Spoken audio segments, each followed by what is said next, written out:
ہمارا یہ مسئلہ ہوتا ہے کہ ہم اپنا کام توجہ سے نہیں کرتے اور دوسرے کا کام پوری توجہ سے دیکھتے ہیں۔ ہمارے ملک کا سب سے بڑا مسئلہ نہ قانون کی بالادستی کا ہے، نہ ہمارے ملک کا سب سے بڑا مسئلہ معیشت اور معاشرت کا ہے۔ ہمارا سب سے بڑا مسئلہ یہ ہے کہ ہم اپنے کام کے ساتھ مخلص نہیں، کسی کے نہیں، اپنے کام سے۔ جو بندہ جو کام کر رہا ہے نا وہ صحیح کر کے کرے، اپنی ڈیوٹی۔ چلیں ایک مثال دیتا ہوں آپ کو میں، یہ مسجد کی تعمیر کرنے والا اگر اس کو صحیح کر کے تعمیر کر دے، بس وہ اپنا کام صحیح کرے، تو جتنے لوگ اس میں نماز پڑھیں گے ان سب کے لیے آسانی ہو گئی، ان کے لیے آسانی ہو گئی۔ کپڑا بنانے والا صحیح بنائے تو لوگوں کے جسم کے ساتھ وہ کپڑا انہیں راحت پہنچائے۔ سینے والا اگر صحیح کر کے سی دے تو سوسائٹی میں لوگوں کو کوئی جوڑا زیادہ دیر تک اس کے اندر وقت گزارنے کا موقع مل جائے۔ ہم اپنا کام صحیح کرنے لگ جائیں تو لوگ سکون میں آ جائیں۔ ہم چاہتے ہیں کہ سامنے والے کے کام میں دخل اندازی کریں، تو ٹھیک کر بھئی، تو اسے رہنے دینا۔ نبی پاک صلی اللہ تعالیٰ علیہ وسلم نے صحابہ کرام علیہم رضوان نے جب پوچھا تھا نا کہ قیامت کب آئے گی، وہ ایک تفصیل ہے بخاری میں اس حدیث کی، اس تفصیل میں نہیں جاتا، تو عرض کی حضور قیامت کب آئے گی؟ فرمایا جب امانتوں کو ضائع کیا جائے۔ تو عرض کی یا رسول اللہ اس کا معنی کیا ہے؟ تو نبی پاک علیہ السلام نے فرمایا جب عہدہ اس کو دیا جائے جو اس کا اہل نہ ہو، نااہلوں کے پاس جب عہدے آئیں گے تم قیامت کا انتظار کرنا۔ جو لوگ جس منصب پر ہیں جب وہ کام ہی نہیں کریں گے، ایک تو اپنا کام توجہ سے کرنا ضروری ہے، آپ جو کام بھی کرتے ہیں اس میں دیانتداری کا مظاہرہ کریں، اس کو صحیح کر کے کریں اور کرتے رہیں۔ حضرت موسیٰ کلیم اللہ علیہ السلام، صوفیاء نے اس روایت کو لکھا ہے، بالخصوص مکتوبات 2 صدی میں بڑے خوبصورت انداز میں موجود ہے۔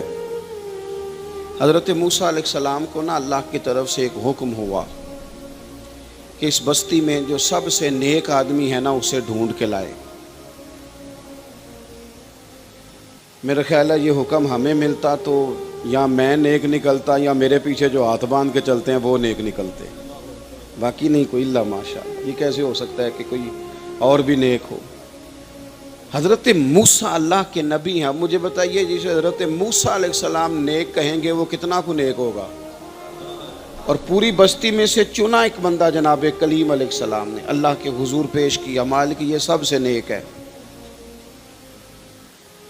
اب حکم ہوا کہ اس نیک کے ذمے لگائیں کہ بستی میں سے سب سے گناہگار ڈھونڈ کے لائے۔ اب یہ کام میرے اور آپ کے ذمے لگتا تو سارے گناہگار تھے، کوئی شے ٹھیک ہے ہی نہیں سرے سے۔ جس سے بھی آپ سنیں گے اس کے پاس کوئی منفی خبر ہی ہے، اللہ ماشاءاللہ۔ جو سب سے گناہگار ہے اسے ڈھونڈ کے لائیں۔ تو حضرت کلیم علیہ السلام نے حکم دیا، فرمایا بھائی تم نہ بستی میں سے سب سے گناہگار بندہ ڈھونڈ کے لاؤ۔ تو اس نے عرض کی حضور یہ کام بڑا مشکل ہے، میں نہیں کر سکتا، میرے والا نہیں۔ فرمایا نہیں آپ نہیں کرنا ہے۔ جب حکم سنا تو عرض کرنے لگے پھر مجھے 3 دن کی مہلت دے دیں۔ کہا دے دی 3 دن کی مہلت۔ 3 دن ایک سالے آدمی ایک گناہگار کو ڈھونڈتے رہے، سالے آدمی۔ جانے کب مار دے کوئی مجھے ظالم کر کے، شہر کا شہر مسلمان بنا بیٹھا ہے۔ یہاں تو بہت سارے لوگ ہوتے ہیں جو مرضی کسی کے لیے کہہ دیتے ہیں۔ تو فرمایا کہ آپ ڈھونڈیں۔ اب وہ نیک آدمی گناہگار ڈھونڈ، یہ بھی کبھی کبھی ہوتا ہے، کبھی کبھی نا ایسا بھی ہوتا ہے۔ وہ گناہگار بندہ ڈھونڈنے کا حکم آ گیا، وہ ڈھونڈ رہے ہیں۔ 3 دن بیت گئے، 3 راتیں بیت گئی۔ اب وہ وقت آ گیا گناہگار پیش کرنے کا۔ انہوں نے پیش کیا کیا؟ اپنے گلے میں رسی ڈالی،